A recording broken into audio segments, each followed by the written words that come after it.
It's your girl VeeArtise and welcome back to my channel. Today is day 3 of the Pantone challenge. Now, it has been a couple days since my last painting and I had already considered the fact that I will not be doing this challenge consecutively because I already dedicate certain days throughout the week for rest and reset. And for me, that is Sunday and Monday. But nevertheless, I'm here today, and although I am here, the problem with not having a consistent schedule is that you start to have that momentum and then it dissipates. And so now I'm at the point where I'm like, I did not want to show up, and it's unfortunate because we're only on day 3.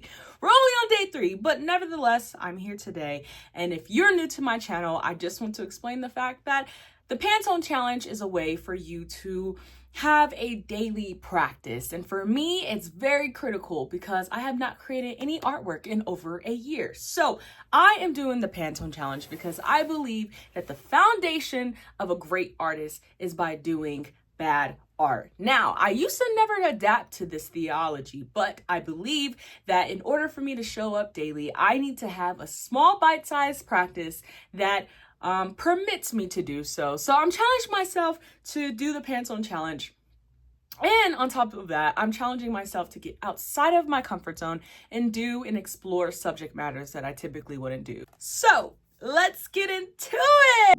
Have you ever just found yourself needing to sit in the storm?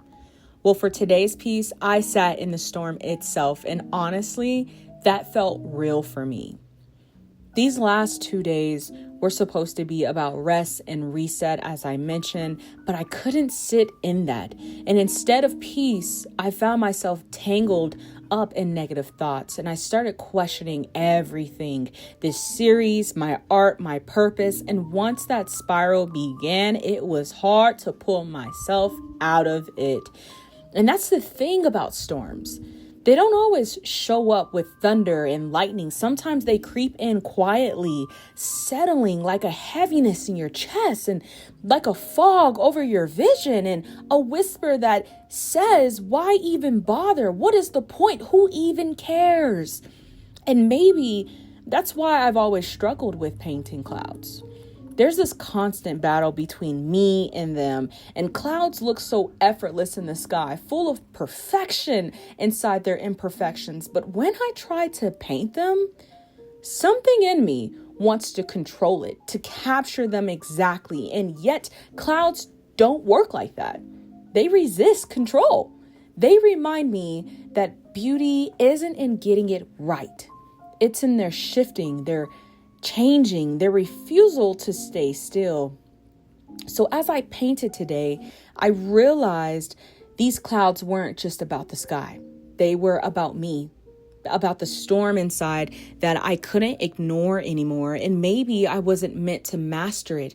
Maybe I was just meant to face it, to feel it, and to release it onto this canvas.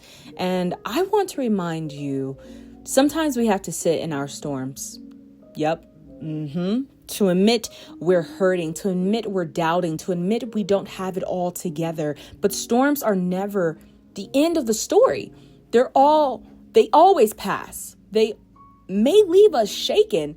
They may strip things away. They may test us in ways we didn't ask for. But even then, we are still standing and we are still here. And sometimes the storm is the very thing that shows us what we're made of. It reveals our strength. It reminds us that even in the darkest moments, we still have breath and we still have a choice, and we still have the ability to rise when the sky begins to clear. So if you've ever felt caught in your storm, questioning your purpose, doubting your worth, wondering if the weight will ever lift, know this: you are not alone, and your storm does not define you. It's shaping you, it's preparing you, and it's clearing the path for the light that's ahead. And that's why I'm still here showing up. Not because I have all the answers, but because even in the storm, there's something worth holding on to, something worth creating. So drop in the comments and let me know, what's your storm right now and what helps you remember that it won't last forever. So meet me here tomorrow for day 4 of this challenge, because this journey isn't just about painting. It's about learning how to walk through the storms together. All right? Okay. Bye.